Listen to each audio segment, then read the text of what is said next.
సర్దుకోండి, పెద్దగా సర్దుకోండి, అలా వెనక్కెళ్ళండి. మరియు హడావిడిగా ఎవరిని సంతృప్తిపరచడానికి ఈ జడ్జిమెంట్ అనేది అర్థం కావడం లేదు. అసలు గణాంకాలు అనేది కులగణనే జరిగినప్పుడు గణాంకాల ఆధారంగా ఎట్లా ఇంప్లిమెంట్ చేస్తారనేది మేము అడుగుతున్నాం. మొట్టమొదటి ప్రశ్న. ఈ ప్రశ్న ముందు సమాధానం చెప్పిన తర్వాత ఇలాంటి జడ్జిమెంట్లు ఇవ్వాలి తప్ప ముందుగా జడ్జిమెంట్లు ఇచ్చి దళితుల్లోనే అనే ఐక్యతను దెబ్బతీయడానికి ఇలాంటి జడ్జిమెంట్లు ముఖ్యంగా ఇప్పుడు గిరిజనుల్లో కూడాను ఈ తాలూకా డిస్ప్యూట్స్ రైజ్ అవ్వడానికి అవకాశాలు ఉన్నాయి. ఈ తీర్పును వెనక్కి తీసుకోవాలి, మళ్ళీ పునఃపరిశీలించాలి. చేసిన తర్వాత దళితులందరినీ ఐక్యతగా ఉంచేటట్లు ఏర్పాటు చేయాలి. ఇది అన్ని ప్రభుత్వాలకి అది అవసరము. తప్పనిసరిగా దళిత ఐక్యతకు ప్రతి గవర్నమెంట్ కృషి చేయాలి. Okay ready. మిత్రులందరికీ జేబీఎంలు. ఈరోజు ఇక్కడ ఈ సమావేశానికి ముఖ్య అంశం ఏంటంటే నిన్న సుప్రీంకోర్టు ఇచ్చినటువంటి రాజ్యాంగ విరుద్ధమైనటువంటి ఏబిసిడి వర్గీకరణ అనుకూల తీర్పుని మొత్తం యావత్ దళిత జాతి తీవ్రంగా ఖండిస్తుంది.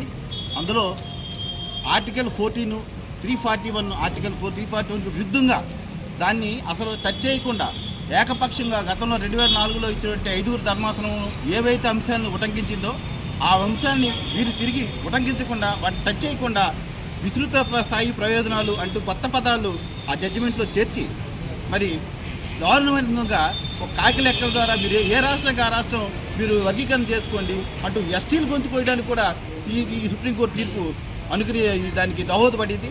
అటువంటి తీర్పుని మేము తీవ్రంగా ఖండిస్తున్నాం. వెంటనే మా డిమాండ్స్ ఒకటే, తీర్పుని పునఃసమీక్షించాలి. రాజ్యాంగానికి లోబడి తీర్పులు అమలు చేయాలి. ఎస్సీ ఎస్టీ చట్టాల్లో ఉన్నటువంటి రక్షణ కల్పించేటువంటి ఆర్టికల్ 14, 341ని మళ్ళీ యథావిధిగా వాటికి రక్షణ కల్పిస్తూ పార్లమెంట్ తీర్మానం చేయాలి. కాబట్టి ఈ ఏది వర్గీకరణ అనేది చెల్లుబాటు కాని వర్గీకరణ అనే అంశాన్ని పక్కన పెట్టి అవి రిజర్వేషన్లు పెంచాలని మేము డిమాండ్ చేస్తున్నాం. కాబట్టి ఈ అంశాలన్నీ కూడా పెద్ద ఎత్తున మేము దేశవ్యాప్తంగా ఉద్యమం చేయడానికి కూడా మేము సిద్ధపడుతుండగా మరి ఈ ఉద్యమానికి మేము అంతా సహకరించాలని మరి దళిత సంఘాలని, ప్రపంచ మేధావుల్ని, మీరు ప్రజాతంత్రవాదాన్ని కోరుకుంటున్నాం. జై భీమ్. వద్దు వద్దు వర్గీకరణ వద్దు. తక్షణమే సుప్రీంకోర్టు తీర్పుని రద్దు చేయాలి, పునఃసమీక్ష చేయాలి. తీర్పుని ఆర్టికల్ 14 and 341 రక్షణ కల్పించాలి. వద్దు వద్దు రాజ్యాంగ విరుద్ధ తీర్పులు వద్దు వద్దు.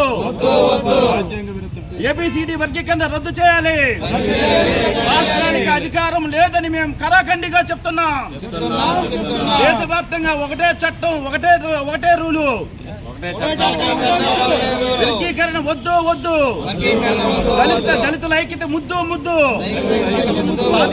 సాధిద్దాం. ప్రైవేట్ రంగంలోనూ ప్రభుత్వ రంగంలోనూ రిజర్వేషన్లు ఎక్కువ చేయడానికి సాధిద్దాం. వర్గీకరణ వద్దు. దళితుల ఐక్యత వర్ధిల్లాలి.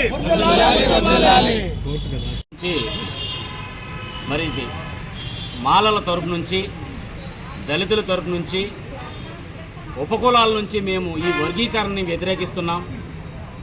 సర్వోన్నత న్యాయస్థానం ఏ రకంగా ఈ తీర్పుని ప్రకటించిందో మాకైతే తెలియదు. కానీ ఇది కుట్రకోణంలో పూర్తిగా కనిపిస్తుంది. కులగణన జరగకుండా వర్గీకరణ అనేది అసాధ్యం, రాజ్యాంగ చట్టవిరుద్ధం. రాజ్యాంగాన్ని పక్కన పెట్టి మీ మనసులో ఉన్న అభిప్రాయాలని చెప్పారే తప్ప ఈ కులగణన కోసం, ఈ వర్గీకరణ కోసం, ముఖ్యంగా ఎస్సీ వర్గీకరణ కోసం అనేక కమిషన్లు గత ప్రభుత్వంలో భారత ప్రభుత్వం నియమించింది. ఈ కమిషన్ల నివేదికలు ఏమైనాయి? ఉషా మొహరా కమిషన్ నివేదిక ఏమైంది? మరి కమిషన్లో ఉండేటువంటి పేజీలు చదివినట్లయితే ఈ జడ్జిమెంట్ ఇలా రాదు. ఇది పేజీలు పూర్వకమైనటువంటి తీర్పు కాదు. ఇది కేవలం చెవులకింపైనటువంటి తీర్పు మాత్రమే. కాబట్టి సాటి మాలలకు, భారతదేశంలో ఉండేటువంటి ప్రతి ఒక్కరికి కూడా ఇది అన్యాయమే. వర్గీకరణ తీర్పు ఇచ్చిన వెంటనే అందులో క్రిమి లేయర్ చట్టాన్ని కూడా పొందుపరచడం జరిగింది. ఏమంటే చదువుకున్న వ్యక్తులు కానీ, మేధావులు కానీ, దళిత నాయకులు కానీ ఒక్కసారి గమనించండి. వర్గీకరణకు అనుకూలం అనుకుంటున్న ఈ మోడీ ప్రభుత్వం, ఈ ఎన్డీఏ ప్రభుత్వం దళితులని మానసికంగా, అభివృద్ధి పరంగా దెబ్బ కొట్టడానికి మాత్రమే ఈ వర్గీకరణ డ్రామా ఆడుతుందే తప్ప ఈ వర్గీకరణ వలన పూర్తిగా దళితులకి అన్యాయమే జరుగుతుంది. నా సోదరులందరూ గమనించాలి, నా దళిత సోదరులందరూ కూడా గమనించాలి. ఎందుకంటే వర్గీకరణ ముసుగులో మనకి ఏబిసిడి వస్తుందని అంటున్నారు తప్ప ఈ జడ్జిమెంట్లో క్రిమి లేయర్ చట్టం అనేది ఒకటి దాగి ఉంది. దానిని మీరు ఎందుకు బయటికి తీసుకురావాలి? ఈ క్రిమి లేయర్ చట్టం ద్వారా రిజర్వేషన్స్ అనేవి కనుమరుగవుతాయి. ఒక ఉద్యోగి కొడుకు మరలా ఉద్యోగం సంపాదించడానికి కూడా కష్టమవుతుంది. అలాగే ఒక ఉపాధ్యాయుడి కొడుకు ఒక ఉపాధ్యాయుడి కాజాలడు, ఐఏఎస్ ఐపీఎస్లు కాజాలరు. ఎందుకంటే క్రిమి లేయర్ చట్టంలో ఉండేటువంటి అనేకమైనటువంటి గుప్తమైనటువంటి రహస్యాలు చాలా ఉన్నాయి. వాటిని తెలుసుకొని ఈ చట్టాన్ని రూపొందించాలి. అలాగే వర్గీకరణ కులగణన చేసి మాత్రమే చేయాలి తప్ప వీరు భారతదేశంలో ఉండేటువంటి అనేక కోట్ల మంది ప్రజల మనోభావాలను దెబ్బకొడుతూ, ముఖ్యంగా దళితుల మనోభావాలు దెబ్బకొడుతూ ఈ తీర్పు వచ్చింది. ఈ తీర్పుని మరలా పునఃసమీకరించాలి, పునఃపరిశీలన చేయాలి, దళితుల ఆత్మగౌరవాన్ని పెంపొందించాలి తప్ప భేషజాలు అలాగే విద్వేషాలు కూడా రెచ్చగొట్టే విధంగా ఉండకూడదు. ఈ తీర్పుని మరలా మేము అప్పీల్ చేయడం జరుగుతుంది. కోర్టు పరమైనటువంటి న్యాయశాఖ పరమైనటువంటి చర్యలు తీసుకొని దేశంలో ఉండేటువంటి మాలలందరం అలాగే మాలలకు మద్దతు పలిగే ఉపకులాలను కూడా కలిసికట్టుగా తీసుకుని వెళ్ళి మా పోరాటాన్ని కొనసాగిస్తాం. మాలలకు ఎట్టి పరిస్థితులు కూడా అన్యాయం జరగనివ్వము. అలాగే దళితులందరూ కూడా ఐక్యంగా ఉండాలని పిలుపునిస్తున్నాం. రాష్ట్ర వ్యాప్తంగా మేము పోరాటం చేస్తాం.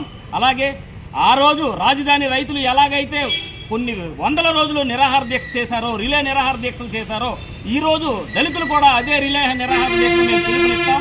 మేమందరం కూడా దీనిని కోర్టు పరంగా న్యాయపరంగా ఎదుర్కొంటామని సందర్భంగా తెలియజేస్తూ మాలల ఐక్యత, మాలల ఐక్యత, దళితుల ఐక్యత, దళితుల ఐక్యత.